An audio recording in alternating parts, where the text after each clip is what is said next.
after this webinar, we might begin. My name is Patrick Earle. I'm the Executive Director of the Diplomacy Training Programme, which is an NGO that's affiliated with the Faculty of Law and Justice at the University of New South Wales in Sydney. We were established 35 years ago in 1990 to develop the knowledge, the skills, the networks of human rights defenders. And we now have over 3,500 alumni of our programs over these years. We work in very close partnership with the different human rights movements in the Asia-Pacific region in particular. And through their advice, we have been reminded about the importance of human rights defender guidelines. So there's the UN Declaration on Human Rights Defenders, which was adopted by the UN General Assembly, I think, in 1998. On the 50th anniversary of the adoption of the Universal Declaration of Human Rights. And then on the basis of that declaration, a series of countries and organizations such as the EU developed their own human rights defender guidelines. And we'll learn more from experts about that today, and from just why they're useful tools for all of us who are involved in defending human rights and defending the defenders of human rights. I should say that this is an open space again, so please take care of your security. The reality is that the guidelines are needed more than ever because the work of human rights defenders is more dangerous than it has been for a very long time. And we are in a situation of closing civil society space. We are delighted to work in this series with Frontline Defenders, which is an international NGO based in Dublin, and we've developed this series together with them. We have very much valued the collaboration with Frontline Defenders and appreciate the incredible work that they do to try and keep people safe. So having said that, and having said welcomes to everyone, my final thing really is to acknowledge that we in DTP are joining you from the lands of the Bidjigal people of the Eora Nation, the indigenous people on whose land we are, and to acknowledge that they have never ceded sovereignty and that their struggle for self-determination recognition continues together with other indigenous peoples in Australia. So we acknowledge the traditional owners, past and present, those who are joining us today also, and recognise Indigenous peoples everywhere in their struggles. So having said that, and with that acknowledgement, and with that, in that spirit, I pass over to Alvaro. Thank you, Alvaro. Hi, good morning or good afternoon to everyone. I see people joining from across the world, which is really, really rewarding in the sense. It's good to see so much interest in the human rights defenders guidelines. From Frontline Defenders, we are very happy to be partnering with the diplomacy training program, which has been doing so much work for so long to build the capacity on human rights in the Asia-Pacific region. My name is Alvaro. I'm the Senior Advocacy Lead for Frontline Defenders, usually based in Brussels, in Belgium, although right now I am connecting from West Africa, where we are doing some work with the African Commission. Frontline Defenders, for those of you who may not be familiar with the organization, was founded in 2001 by Mary Lolo, who is the current UN Special Rapporteur on Human Rights Defenders, with the idea that at the time there were many organizations working on different human rights issues, but none really solely focused on direct and urgent protection funds and means for human rights defenders. We try to provide holistic protection for human rights defenders around the world, so they can continue their work safely in their communities and in their context. We provide physical and digital security. We provide emergency grants, communication, well-being, advocacy. We really try to be led by human rights defenders on their needs. Which begs the question, what is a human rights defender? We will not get into detail on this given the time constraints, but suffice to say that we are led by the United Nations Declaration on Human Rights Defenders, which, as Patrick mentioned, was adopted in 1998. And that is very clear that everyone can be a human rights defender. Everyone has the right, individually and in association with others, to promote and to protect human rights defenders. in a non-violent way. That's always important to point out, and without using some human rights a justification to go against other human rights. This means that around the world, we work with activists, we work with journalists, union leaders, lawyers, students, farmers, indigenous communities, sex workers, etc. But today, we are not here to talk about the UN Declaration itself, which would be a great subject for many more webinars. But we are here to speak about another document, the Guidelines for Human Rights Defenders, which really remain a key tool to guide diplomatic engagement and to guide states and international community in very practical ways in how they can support human rights defenders. Although a number of countries have guidelines today that we can discuss later, the European Union has really been a leader in this space. They developed the first guidelines for human rights defenders, and their guidelines have served as a model for many other guidelines of many other countries. Thus, I am very happy and grateful to welcome our first speaker, Domenica Buma, connecting from Brussels. Domenica is a human rights specialist working with the European External Action Service, the diplomatic service of the European Union, where she focuses on developing and coordinating Europe's external human rights policies and leads their work on human rights defenders.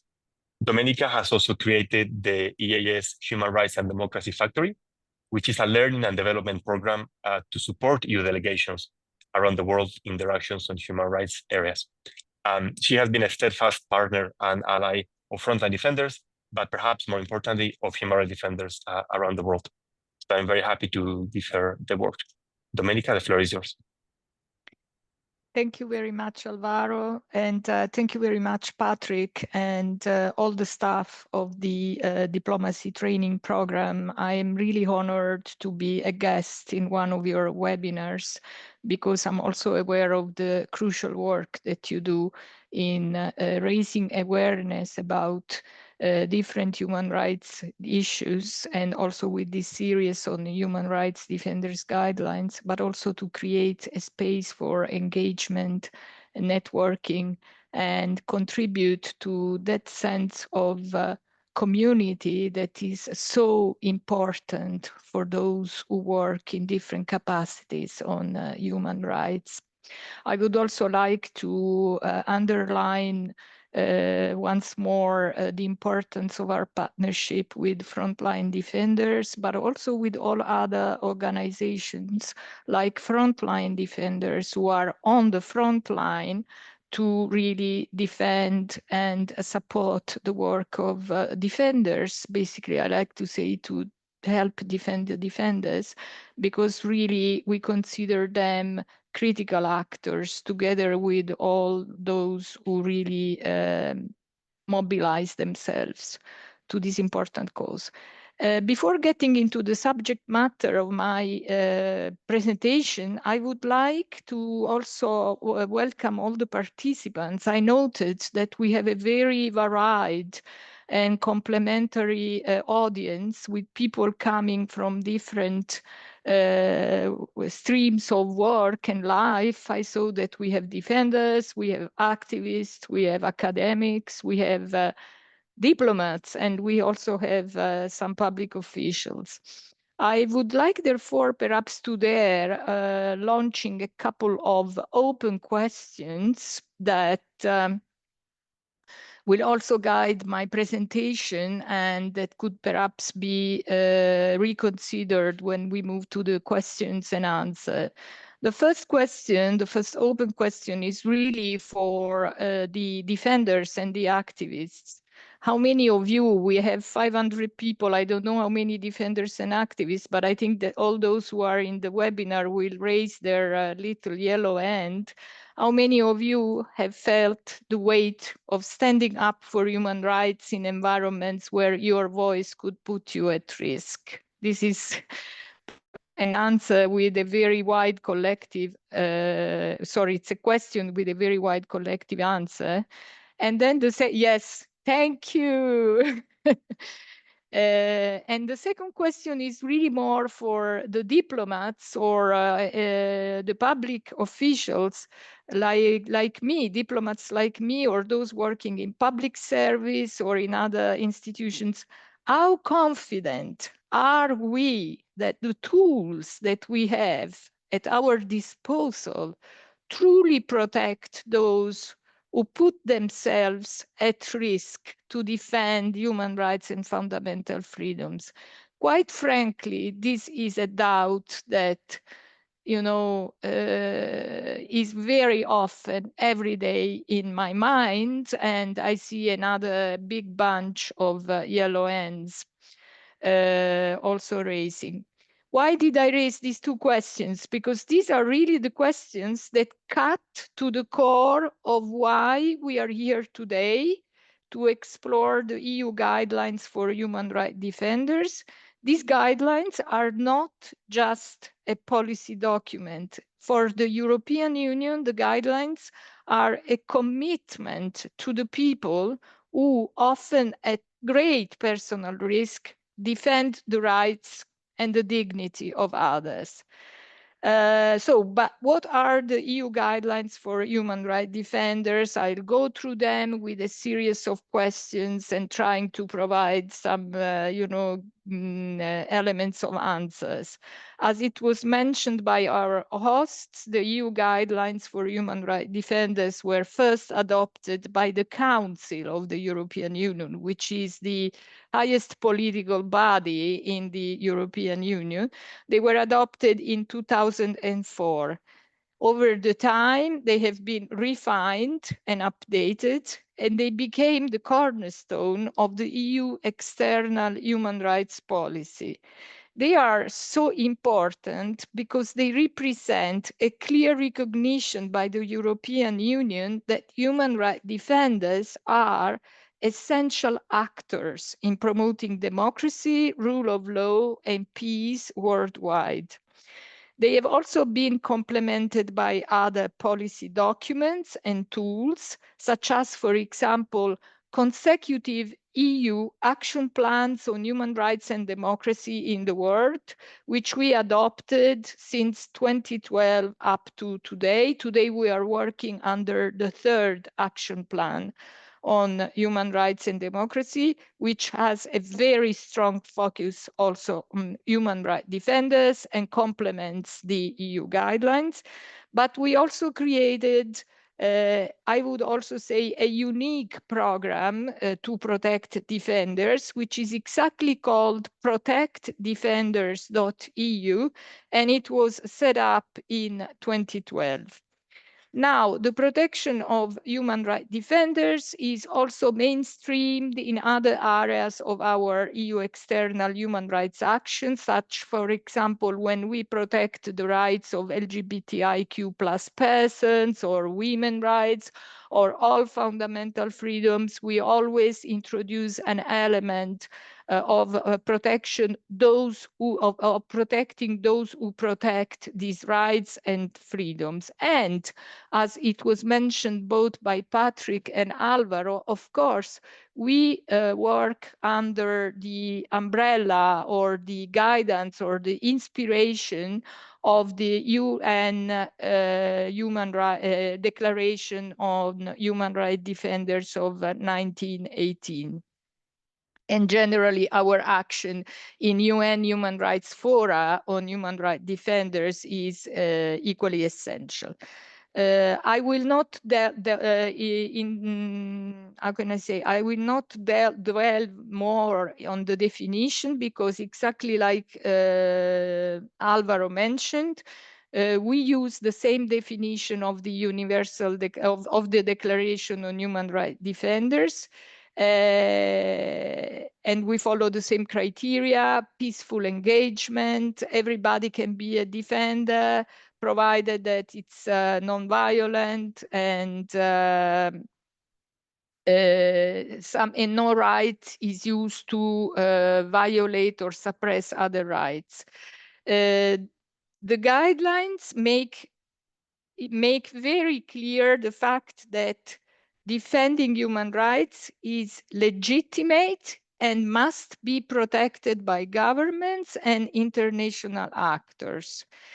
And they aim, the guidelines, to provide a coherent and strategic approach to human rights defenders' protection, to ensure a consistent and coordinated response across the European Union institutions and member states, and to enhance the visibility and the recognition of human rights defenders and of their vital work. Those of you who are familiar with the guidelines, they know that they are structured along 6 different sections. First, we start with the definition, then we go into the objectives of the EU action. There is then a third part, which is about practical measures, followed by a fourth part on the implementation at local level. Fifthly, the role of the Council of the European Union, and finally, the follow-up review. Don't worry, I will not bother you with the detailed content of the guidelines, which you can also read, and probably many people in the audience know even better than I do. But I will actually focus on a few questions. First of all, why are these guidelines so important for us? How they are implemented, how can diplomats or public officials, how can defenders use the guidelines, how can diplomats and public officials use the guidelines, and then I will move into more, could I say, assessment of how they work and what can be improved. So why are the guidelines so important? First of all, because they provide political leverage, enabling EU diplomats to raise the profile of human rights defenders with host governments during, for example, bilateral talks, public statements, or even in multilateral fora. But the guidelines are also important because they point to practical tools that embassies and delegations can provide for ensuring, for mobilizing emergency support, or to provide security training or legal assistance, or many other. And they are also, the guidelines, a basis for action because they guide diplomats and delegation and our EU embassies on the ground to understand when and how to react if defenders are threatened or they are attacked. But on top of all these, and perhaps more importantly, the guidelines, in our view, represent an international recognition that strengthens the legitimacy and provides a higher degree of protection for human rights defenders. There are 4 specific highlights in the guidelines that are very important in doing so. The first is the protection, because the guidelines call on EU member states to promote protective measures against threats, harassment, and violence that defenders might face. The second element is the visibility. They emphasize the importance of public recognition of defenders, helping to reduce the stigma and isolation they might experience. The third element is the support. They help to understand how to provide practical assistance, including emergency aid, legal support, or capacity building. And last but not least, they encourage also our European Union embassies to engage with government in constructive discussions about human rights defenders' rights and concern. How are the guidelines implemented? Basically, the guidelines are implemented essentially by our EU delegations, our EU missions, in close coordination with the diplomatic missions of EU member states, like-minded countries, of international organizations on the ground, like, for example, the Office of the High Commissioner for human rights, and civil society and human rights defenders themselves. The implementation of the guidelines involves several concrete steps. First of all, our missions have a duty of monitoring and reporting the situation of human rights in the host countries, but also the specific situation of human rights defenders, and they have to report back to our headquarters together with member states.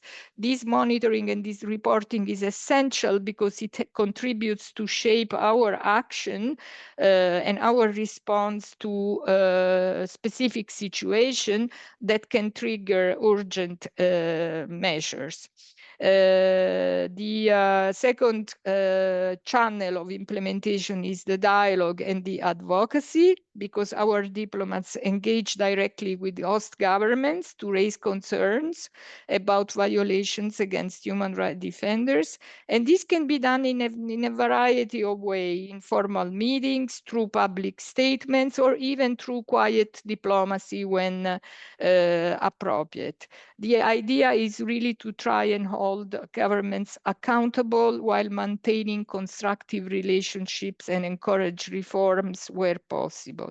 The third channel of implementation is, of course, the support and the protection, because the EU delegations are really at the forefront of the identification of situations where there is really a need to mobilize emergency protection. And as I mentioned before, since 2015, we have, through our program, Protect Defenders, mobilized emergency support for over 85,000 defenders around the world. This involved support like temporary relocation, legal assistance, security training on digital and physical protection, but also funding for smaller NGOs who work with human rights defenders. And finally, there is the strong element of coordination, which I mentioned already, but I'm never tired of mentioning it again and again. The coordination that EU missions have to ensure, not only with their peers in other embassies of EU member states or like-minded or in international organizations, but also, and most importantly, with local civil society. We tirelessly encourage our embassies to have regular meetings with civil society and human rights defenders to really nurture a dialogue that then allows to detect at the earliest stage situations of risk or peril or threats, and therefore to also establish a relationship of mutual trust with civil society and defenders, which is really at the basis of a successful implementation of the guidelines. I could also provide some examples of how specifically the guidelines are implemented. For example, we monitor trials of defenders, or we ask for visits in detention.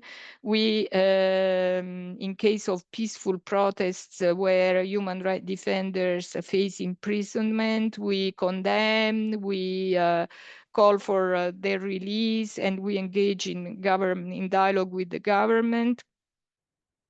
But we also do some, how could I say, more proactive, positive diplomacy on human rights defenders, exactly as I said earlier, to really legitimize their work and to uphold their important role in societies. And we do this through public diplomacy campaigns, or by establishing special awards or prizes for human rights defenders, which we now have in a number of countries, and where our delegations, our missions, our European Union embassies lead the work, but this is done in a partnership with EU member states and with the civil society. Now, so these are more or less the guidelines in a nutshell, so to say. How can, many people think that the guidelines are for diplomats, for EU diplomats. Yes, indeed, they are. But they are also for defenders. They have the ambition of speaking to defenders and activists because they can also, and they also use the guidelines. How do defenders use the guidelines? They use it as a powerful tool to assert the right to defend rights and to seek for assistance. First of all, there is the element of legitimacy and visibility. When defenders approach EU embassies, well, by knowing well the EU guidelines, defenders can better approach EU embassies or other officials, referring to elements in the guidelines to emphasize that the protection of defenders is a priority for the EU, and knowing well the guidelines can strengthen even more their position and to help take their situation more seriously.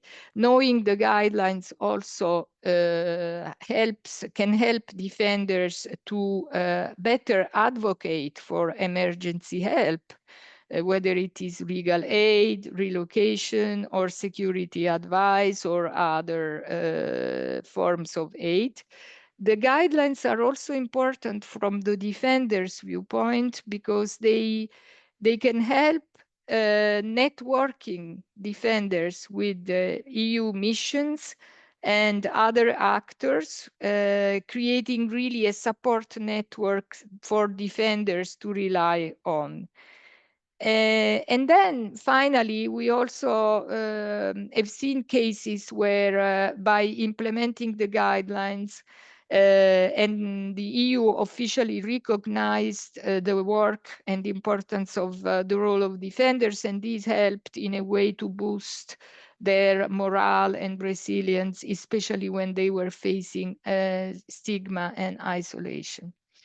Moving to the diplomats, to the people like me, how can we use the guidelines? How can diplomats and public officials use the guidelines? The guidelines are essentially a roadmap for action, and they help us to understand better, to provide a clear framework for a structured advocacy for raising human rights concerns consistently and effectively with government. They help us also to craft political messages that we can then use to challenge privately or publicly abuses against human rights defenders, thus making human rights at large a priority in our foreign relations. The guidelines help us, whether we work in headquarters or in embassies on the ground, also to mobilize financial resources to protect human rights defenders and to mobilize rapid reaction mechanisms. They help us also to, the guidelines, understand the importance of capacity building for diplomats who are in the front line. And I would refer for a second to the mention made by Alvaro of the fact that I happen to also be responsible for our learning and development program on human rights for our network of over 145 European Union missions across the globe, because really this is a crucial element to endow our diplomats with the knowledge and with the tools, and also with the shared experience with other colleagues in other corners of the world on the implementation of human rights policies. And last but not least, the guidelines help us also to build partnerships with all actors engaged like us in the protection of human rights defenders. This is a very important element in my view. I had the privilege also of serving in, of working in various European Union missions. And I think that diplomats sometimes, even with all best intentions, if they do not have the necessary knowledge, the necessary tools, and the necessary networks, they can feel a bit put off and isolated in face of the overwhelming risk that sometimes human rights defenders are facing. And therefore, we really have a responsibility of building this network and this community of intents. Finally, there are challenges, of course, and the human rights guidelines are far from being perfect. And we do know also that our work is becoming increasingly challenging and increasingly complicated. The main challenges, I think, that we have to face when we implement the human rights guidelines are, first of all, the need for consistency across regions. But this is also has to take into account the political sensitiveness and the security risks that we might face in different countries and different regions when protecting defenders, particularly in repressive environments. The second point is the emergence. Well, actually, now it's much more than emergence. It's a reality of new trends and threats. And I'm referring particularly to digital threats or threats in the digital environment, but also to transnational repression against human rights defenders. And we are really studying seriously this phenomenon and try to predispose adequate responses to these new trends. And last but not least, I shall mention, in times of financial constraints for all international organizations, that the European Union is also facing resources constraints. But of course, we are not compromising on our commitment to ensure support for human rights defenders. And we are also, like everybody else, learning to do more with less, because this is basically the mantra of today. Can we do better? Of course, we can and we should. And this is why the guidelines have embedded a system of reviews and assessments that we do on an annual basis together with our colleagues from EU member states in the Council of the European Union. There is, I would say, the top need is to work on training and awareness of our diplomatic community. This is really what emerged to be the most important area where we need to step up our action, and where we need to do it, to organize our training. Can you still hear me? Yeah, thank you. We need to organize our training, our learning and development program in cooperation with other actors like civil society organizations.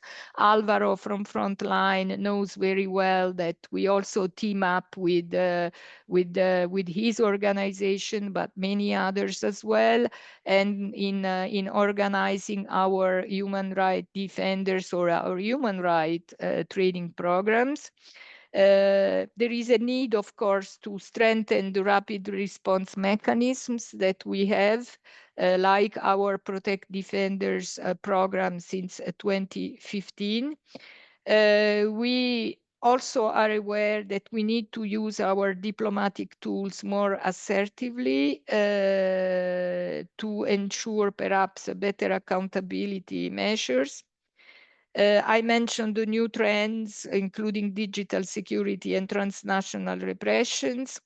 And I think that we also need to step up our work on the intersectionality of human rights defenders protection with different groups of rights violations. Coordination and information sharing is never enough, and it is something on which we are very committed. And I think that my presence today in this webinar is a confirmation of that we are really open also to learn from experiences of a very broad community of committed actors.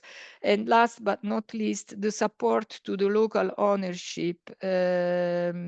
It's for us very important, and we do this through our programs, to support grassroots organizations that can also contribute sometimes vitally to ensure the defense of the defenders.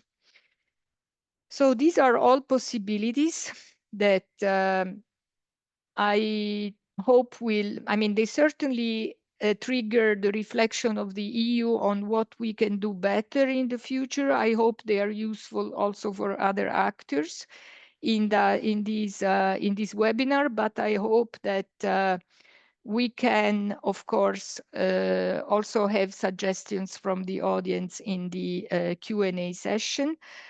I'm closing, Alvaro. Patrick, I promise I won't take any more time. Just allow me to say that the EU guidelines are a vital instrument, but no matter how well they could be crafted, they cannot alone create change. And the guidelines, the change requires commitment, courage, and collaboration from all of us, defenders, diplomats, civil society, public officials, and others. So allow me to conclude also with an open question for all of us. That is, how can we all together ensure that defenders really become living tools to protect the rights of all in a context where their work is becoming really increasingly challenging? Thank you. Thank you. Thank you very much, Domenica, for that very good and very thorough presentation. I think you've made a lot of great points that I hope we can take up during the Q&A. That, the guidelines is really not only a policy document, but it's really a commitment. Actually, the guidelines say that human rights defenders are the indispensable allies of the European Union in its external action. A very, very clear declaration of values, but also how the guidelines by themselves are not enough. And we can get into that in the questions. I like that you mentioned that the guidelines are not only for the diplomats, they are for the human rights defenders as well. They provide a basis for engagement between the defenders and the diplomats. And well, you got into some interesting points. But perhaps let's go to our second speaker for today, Saeed Ahmad. Saeed is a lawyer who has been working with frontline defenders in Southeast Asia for almost 12 years. Before joining Frontline, he worked with Forum Asia in Bangkok, with the National Human Rights Commission of Bangladesh, and with ASK, a leading Bangladesh human rights organization. He also happens to be an alumni of the diplomacy training program, so really bridging the gap between the two organizations for this webinar. Saeed, you have 15 minutes. We would be keen to hear from you, also from the other side, from the side of civil society. How are the guidelines practically implemented and their impact on the ground? Saeed, the floor is yours. Thank you, Alvaro. Good afternoon, good morning, friends. As Alvaro mentioned, and I always feel very proud and happy to be in any platform organized by DTP, because, in my early career of human rights, I happened to be an alumni almost 20 years before, I just recall. So it's always been pleasure to come back in occasions and see that so many defenders like myself are engaged with DTP continuously, and also very, very happy to see a large number of defenders, diplomats, academia activists joining in this webinar. What I would like do in this couple of minutes is basically my experience as a human rights defender myself, and also working with Frontline and previously with other organizations, always been with human rights defenders, basically bringing their experience and what we hear on a daily basis from them in terms of like using this guideline, or like where they feel this guideline can be an important tool. Also the challenges, as Dominica herself also mentioned. So like really bringing the experience of defenders, and then we'll be happy to be in the interaction, which is, I guess, the most important part. Well, as Alvaro, Dominica, everyone said that this guideline is a commitment, is a strong commitment from the European Union to the human rights defenders.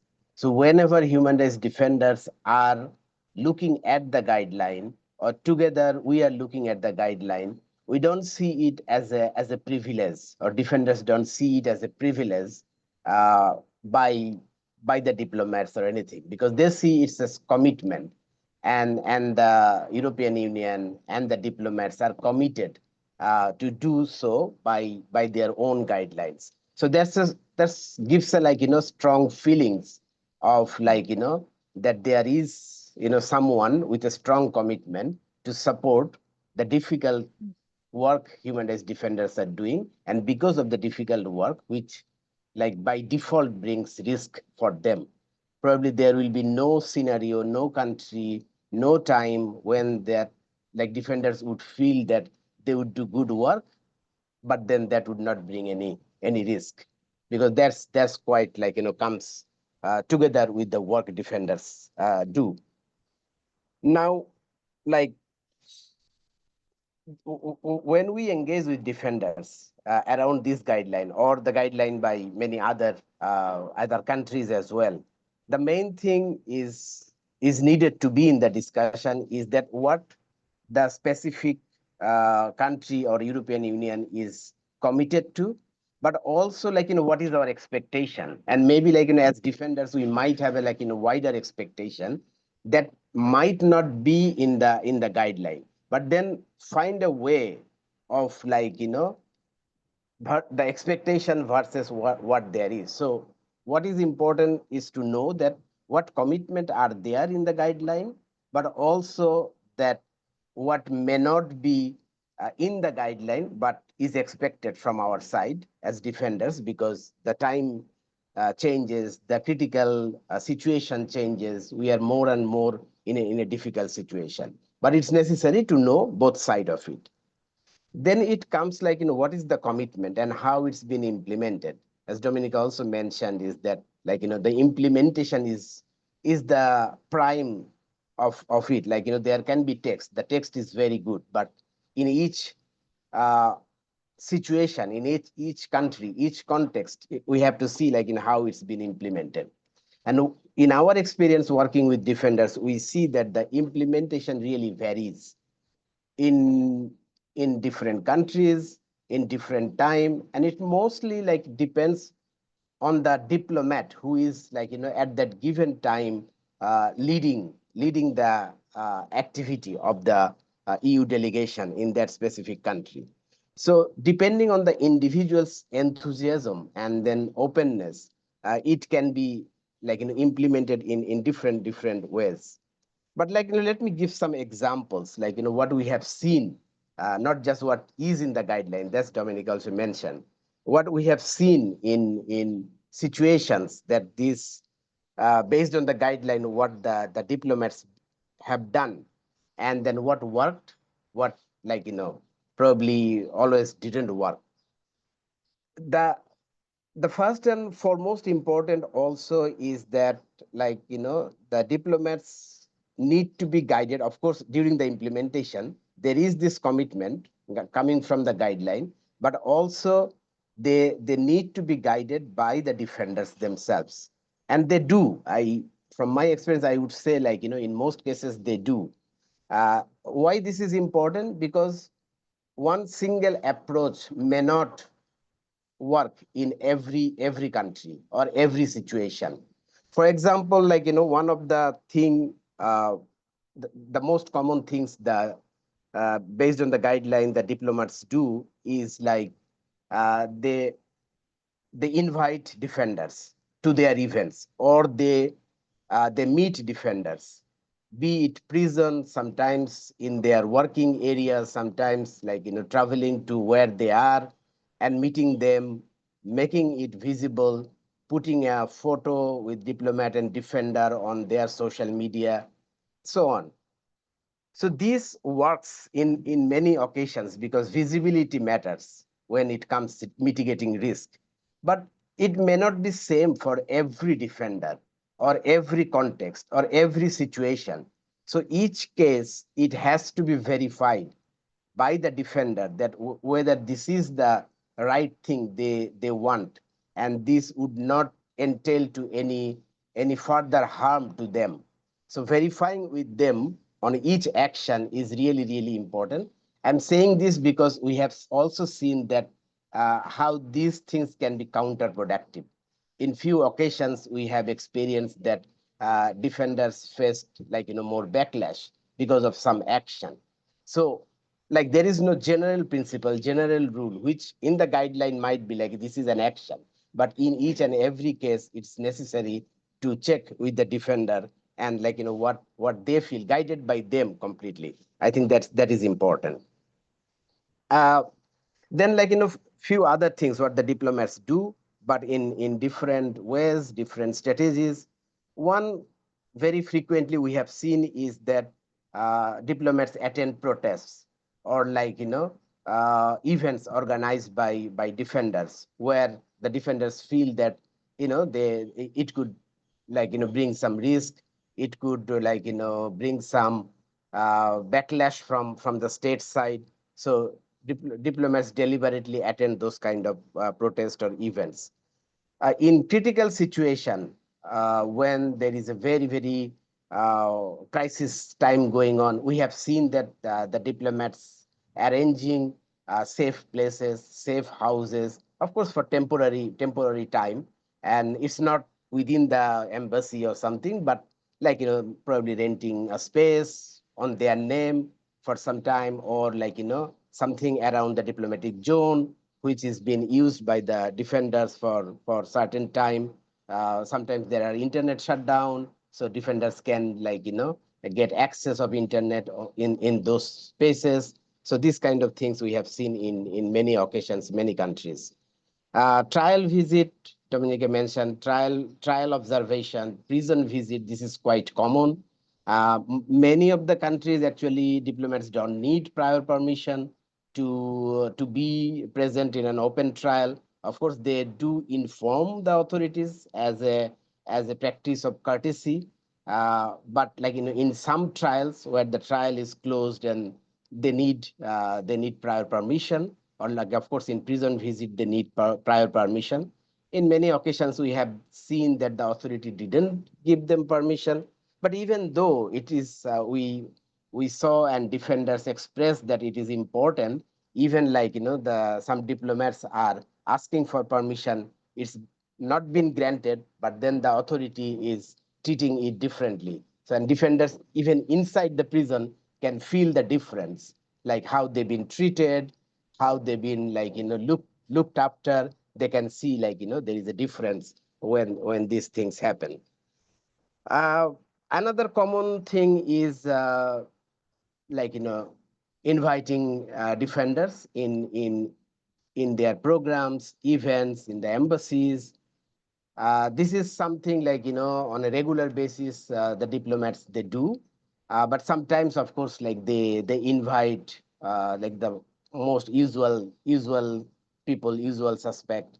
But like working with them, what we try to do and we are able to do is so that they invite more like not so known defenders, not so profile defenders, like defenders from rural area, or like from a particular group or community who need particular attention at that given time. So we work with diplomats to deliberately invite those defenders.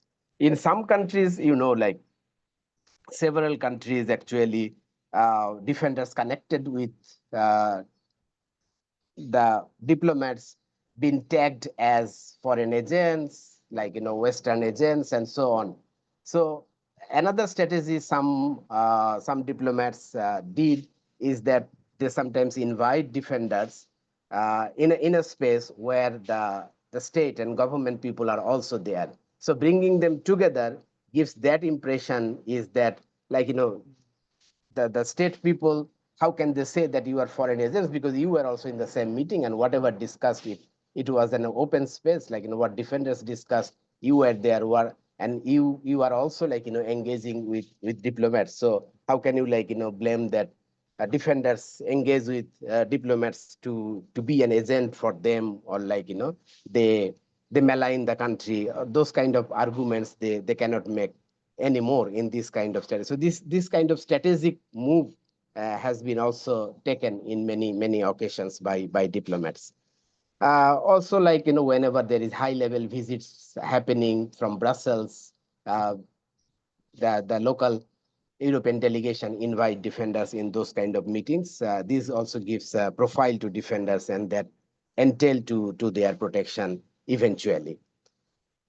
In some extreme cases, when defenders are at severe risk, we have seen that sometimes defenders attending international events, particularly maybe something at Geneva level, something in UPR, or in New York, some advocacy meeting, and then they can feel that it heighten their risk, because probably a local media uh, is using it already, the state making some threats to them, so they feel unsafe to return, and they apprehend that while they would return, they might be picked up, they might be arrested in the airport, and so on. So in those occasions, we have also seen that some embassies, some diplomats took this initiative to be at the airport, pick up the human rights defenders.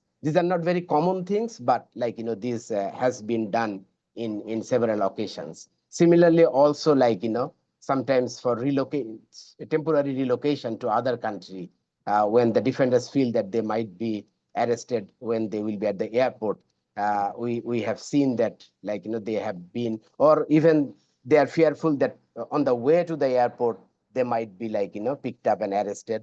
So we have seen that the embassies helping to cordon them until the airport, and they are flying out. So this kind of exceptional, but this kind of approach been also taken in many occasions.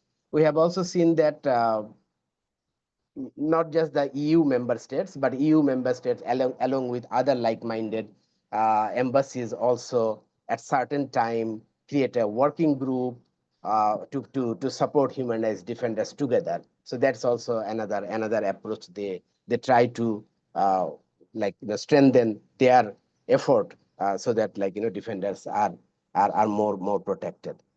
I will be almost at the end, and indeed in this here I would like to borrow from Alvaro, what he always and when we converse, we always this is his point, is that he use it as 3R in terms of how diplomats can do better for defenders.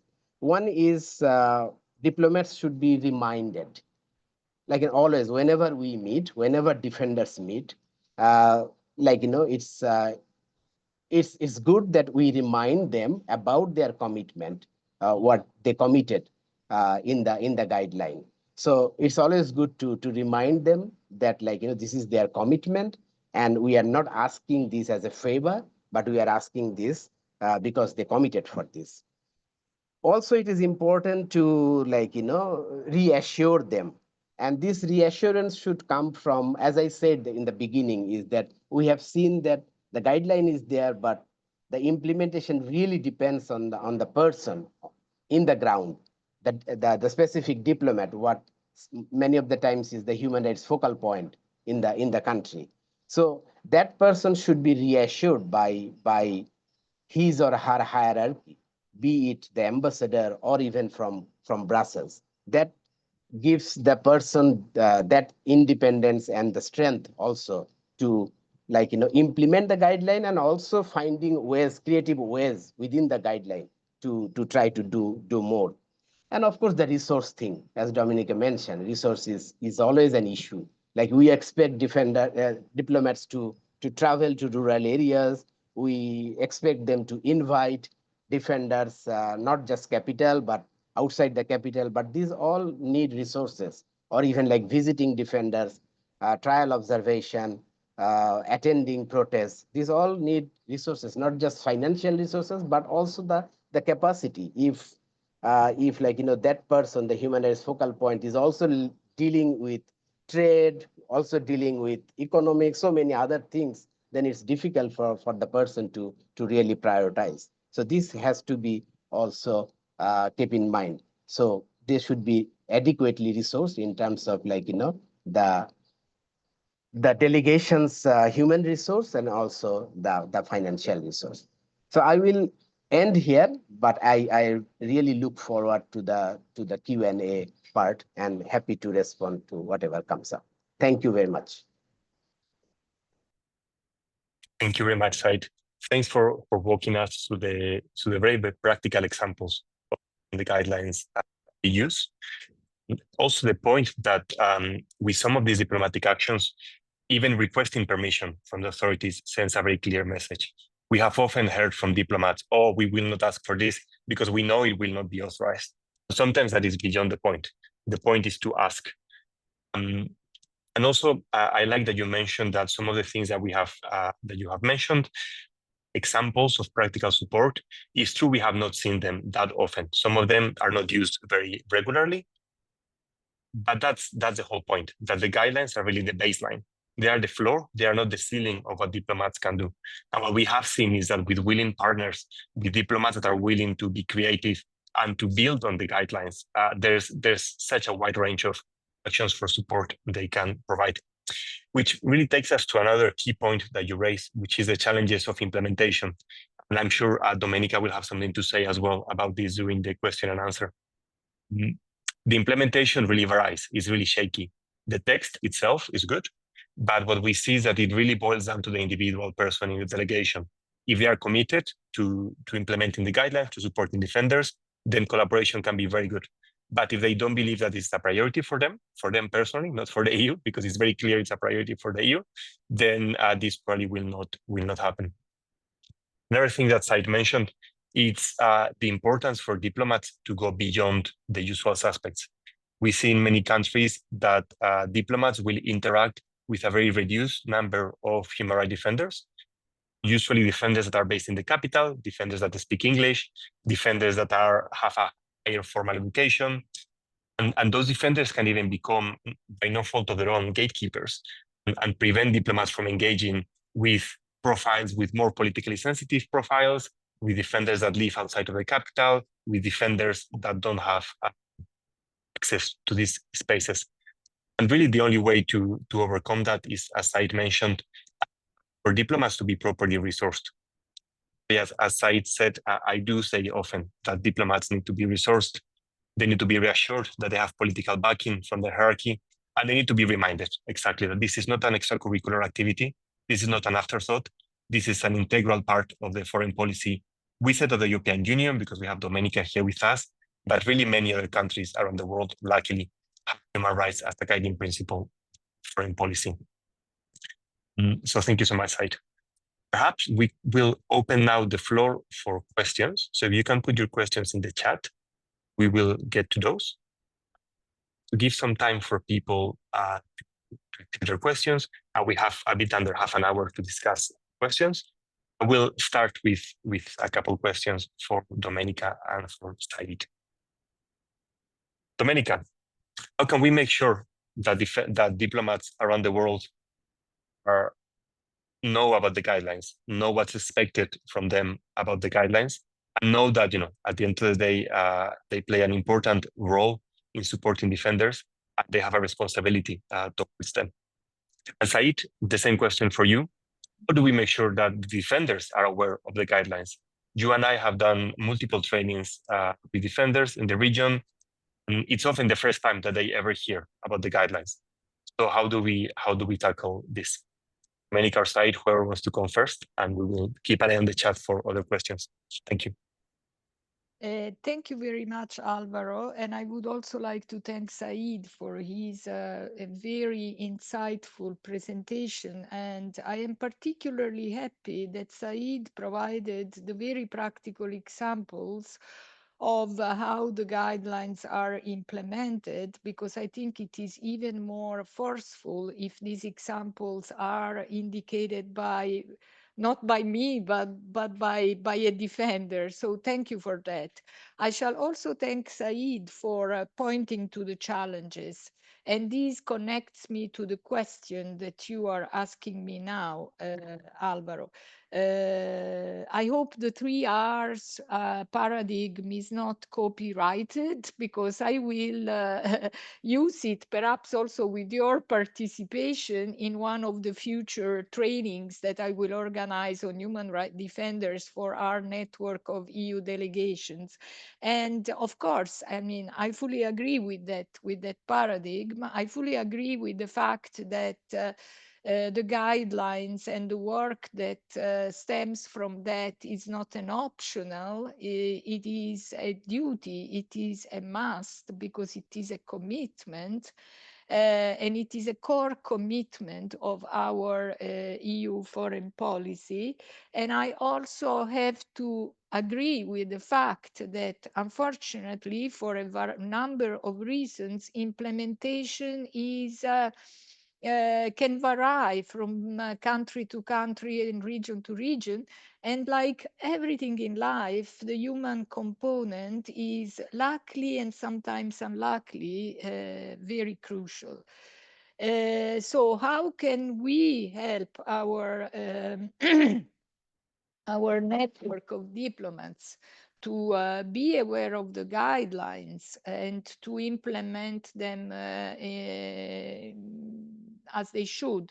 First of all, allow me to say that under also our EU action plan on human rights and democracy, we have taken, and we are really trying to deliver, a very important commitment to support our EU delegations, our EU missions on the ground in their work on human rights. And one of the first things we did is that we asked in all delegations to appoint a human rights focal point. We normally have even 2 focal points, one in the political department of the EU delegations, and another one in the operational department, which is the department where they manage projects and financial assistance. And these colleagues are always encouraged to work together. And this network is really becoming a community that we are trying to guide and orient and encourage. Because you mentioned a key word that is one element is the non-optionality of this work, but the other crucial element is also the fact that they need to be supported, to be boosted, to be trained.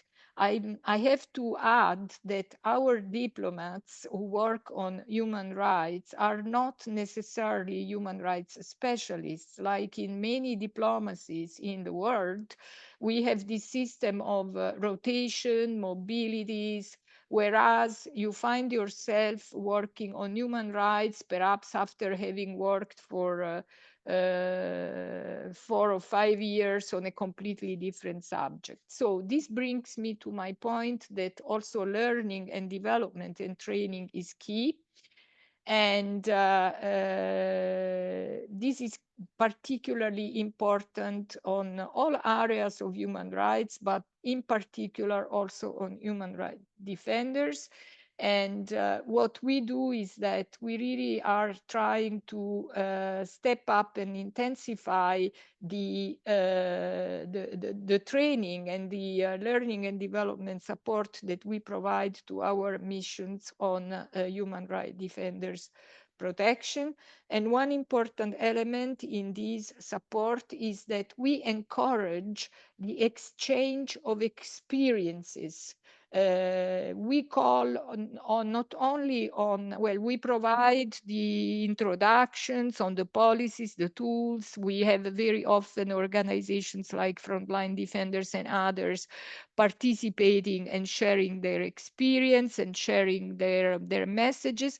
But we also call on our colleagues in EU missions to have an active role in these training sessions, sharing their experiences, not only the successful ones, but also the challenging ones, because sometimes, I mean, often we can learn more from difficult experience than from successful ones. For example, Said was mentioning the importance of keep on trying to ask for monitoring trials or for having visits in detentions. This is very true. It's the message that we also try to give to our staff in EU missions, that it is important to ask even before obtaining the permission. And when they ask and they are denied the access to the courtroom, we encourage them to go public about it, to issue a tweet or, you know, to make a small statement. And another very important element, which is a, you know, leitmotif, you know, it's a constant feature in our training, is to work with our EU member states on the ground. And indeed, we offer our training and development also to them. This is not enough. We in the headquarters have to be always available to support our colleagues in delegations when they face a specific urgent case. And there we need to be on call, we need to be with them.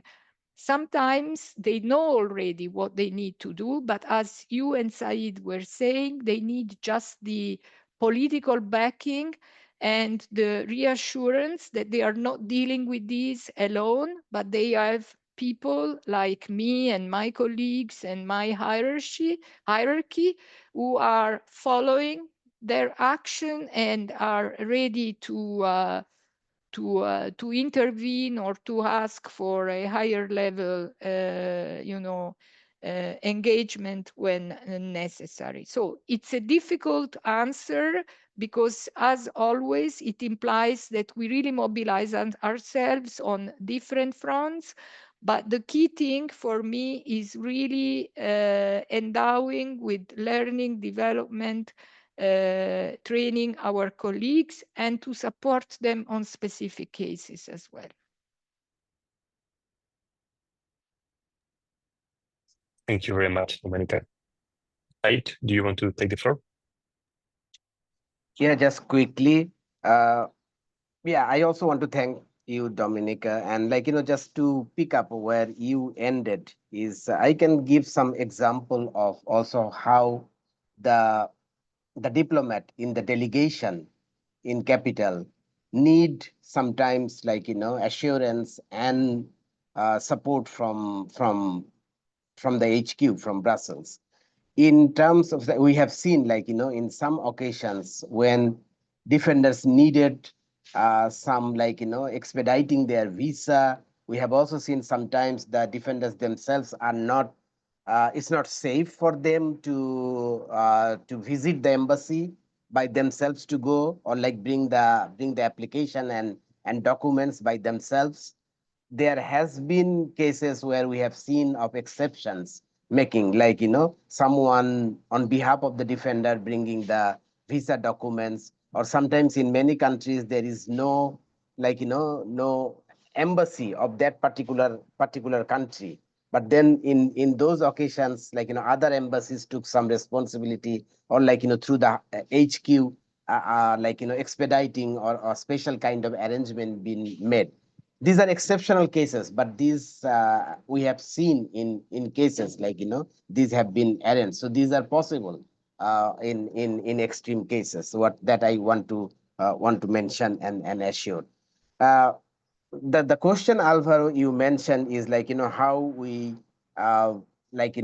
bring awareness around the guideline and things. So this we do in different ways. Alvaro mentioned that we do workshops and trainings in different countries, bringing defenders and mixing a little bit of who have some experience of engaging with diplomats and who may not have experience, or they might have some ideas but really didn't engage by themselves in person. So we bring them together. We bring the guideline in a simplified way, and also we do have interaction with defenders about their experience of engagement. Part of it also we do, part of the workshop we also do 1 day or a half-day session, bringing diplomats, inviting diplomats and these defenders in one space and really have a dialogue. And these dialogues, sometimes defenders really ask very hard questions to the diplomats on their face of giving example of some occasions when they have seen diplomats did something or didn't do something. So it's really bring a good space for having a frank and an open discussion of what can be done better.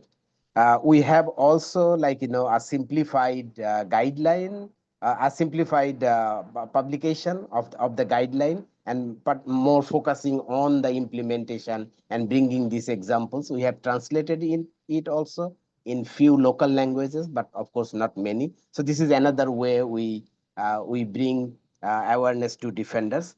The third thing, of course, like me, the protection coordinator for this region, like my other colleagues in other region, what we always do is we try to make personal connection between defenders and the diplomats, because this is important. When you know each other, when you know the faces, it helps. It give confidence to the defenders, as well as it really helps to have direct connections. So what we do is many of the times we are invited by different embassies for some meetings and something. I always tell them that I want to bring 1 or 2 defenders with me. Depending on if it is a very on a specific issue, I bring relevant defender. So always I try to bring new defenders who I feel that of course in consultation with them, who I feel that they will be benefited with these personal connections and personal engagement, and they are interested. So this is how we also make a personal connection. The other important thing is that you all know that the diplomats keep changing. Dominica also said mostly it's every 3 years. Some countries every 2 years. So every 2 years, every 3 years, we see completely new faces in the EU delegation. Sometimes the whole setup been changed. So there is new people coming. So it's hard for defenders, particularly to keep continuing this connection, because new people coming in, and by the time they know them, it's already time for them to probably soon they will leave. So it's an effort deliberately we take, so that we make these connections when the new colleagues are coming in the embassies, and making connection with defenders who would be benefited from this personal connection. So yeah, thank you, Alvaro. No, thanks for that answer, Said. We have a lot of questions coming in through the chat, and I'm just mindful of the time, but we will try to get to as many of them as we can. We'll just read a couple, and then Said and Domenica, you can come in you wish. So there's a question from Nasia Nas from Pakistan that asks, very practical question. How can human rights defenders facing threats in their own countries seek protection or emergency support through the Human Rights Defender Guidelines? So Domenica has already mentioned a bit the focal points, but maybe you can elaborate on that. Then we have a question from Lea Lin from Taiwan that asks, how can we leverage the EU-Taiwan human rights dialogue to open up Taiwan's role on hosting and resourcing defenders at risk? And a third question that I think is very pertinent, it's how can human rights defenders benefit from the visibility with diplomats, taking into account that sometimes it can increase its risk? So perhaps we can take that cluster of 3 questions and then continue. Would you like me to start? Yeah, if you can. Yes, thank you, Alvaro, for distilling the questions, because there are so many, and this testifies the great interest in the subject that I don't manage to capture all of them.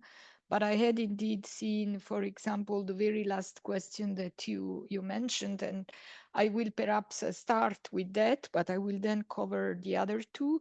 Why, if I may, I will pick the question on how human rights defenders can benefit from the visibility with diplomats, because this is really at the core of the work that we do with human rights defenders. Indeed, as the person mentioned, it can increase the risk, but it can also increase the protection. The essence of my reply lies in the fact that this is an assessment to be done with the defender. In other words, the diplomat must be ready to ensure the visibility that might benefit the defender through a variety of means. These can be meetings, it can be posting pictures of meetings through the web. In more complex situation, it can be like making statements, or for example, also the human rights awards that I mentioned in my presentation are very important to benefit in terms of visibility, the work of the defenders. But this visibility can come with risks. So this is an assessment, as I was saying, that needs to be done with the defender, and any form of visibility must be agreed with them. We do not provide visibility if the defender believes that this can increase the risk. And this assessment can be done jointly and through dialogue and engagement, but the principles that we follow is really twofold. First of all, that in all our action, we need to ensure that we do no harm to the defender. And secondly, that whatever we do, a statement, a request to observe a trial, whatever, we do it with the prior informed consent of the defender, or when the defender is not reachable, with his lawyers or his family. And I think that this is the best guarantee to ensure the right dose or combination of visibility while still ensuring that the defender can be protected. The question from the participant from Pakistan, Bida, I'm happy you are posting a heart. Thank you. The question from the defenders, from the defender or the participant from Pakistan, is that we have, as I mentioned, in every EU delegation, and most certainly the one in Pakistan, a human rights focal point. If you do not know the name of this human rights focal point, you can inquire through the email address that is posted on the website of the EU delegation.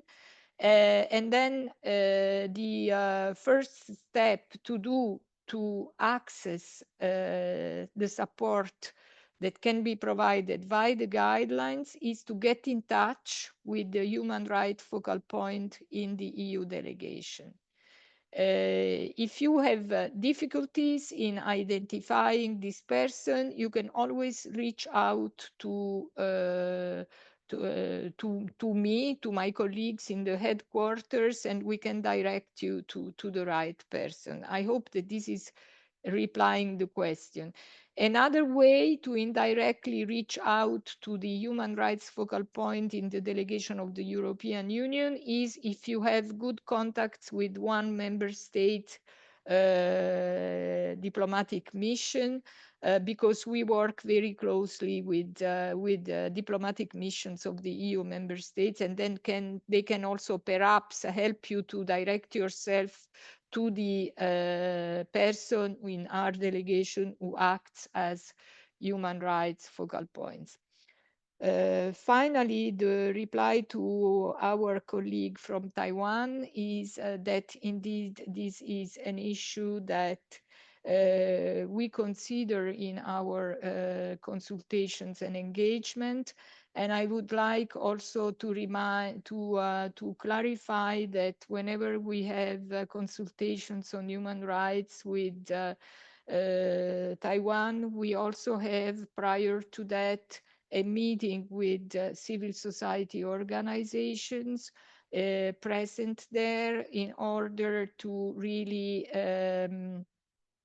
brainstorm and gather input from them on the issues to be included in the agenda of these consultations. So there again, I would encourage you to reach out to the colleagues in our office in Taipei to make sure that your concerns are included in the next round of consultations that we might organize in 2016, and that you perhaps are also invited to the preliminary briefings that we organize with civil society organizations before our consultations. But I can reassure you that this is an issue that is put on the table very regularly. I don't know if I'm missing any point. Alvaro, I count on you if I didn't cover any of the questions. You covered all of those 3 questions. And just to say that I could not agree with you more with your first response in terms of the importance of consent and really listening to defenders and their strategies.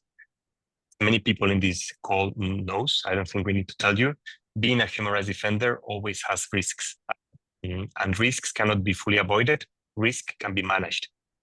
Some actions will increase risk in the short term, but then be beneficial in the longer term, be beneficial for organization. That is really not up to the diplomats to decide.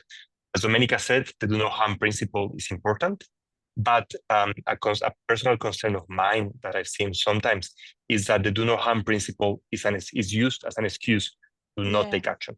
And it can be used in a very paternalistic way to tell defenders, oh, no, we wouldn't do that because it won't be good for you.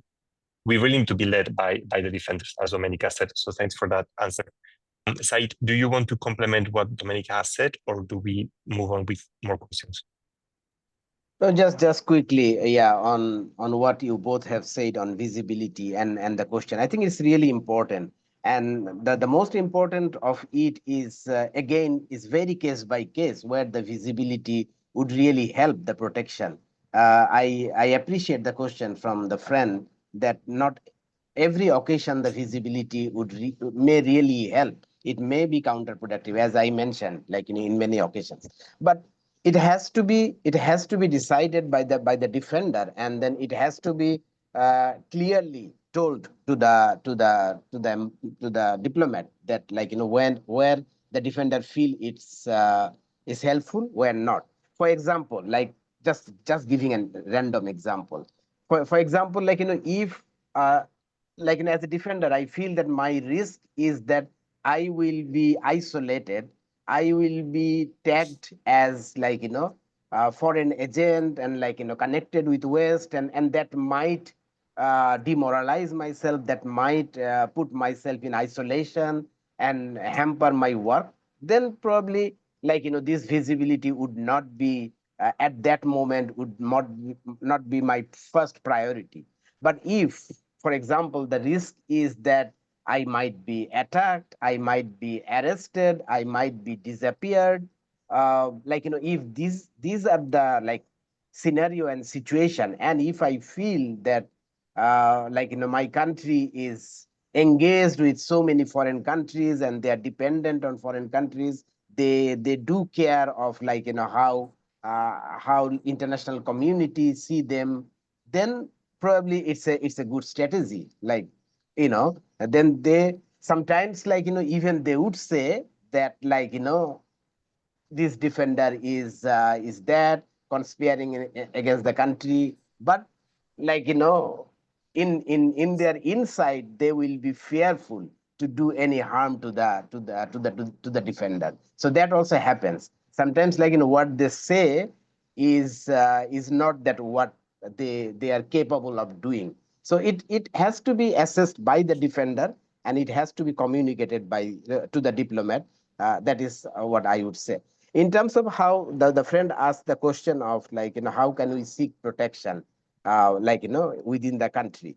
Uh, I think the best way is, and this is in the guideline actually, that what Dominica mentioned, that each country there will be human rights focal point, can be one or two. The guideline is specifically saying that that has to be publicized in the website with a communicating number. Either it could be phone number, it could be email. Uh, of course, like, we have seen that not every country this has been implemented, but we should remind them that this is in the guideline.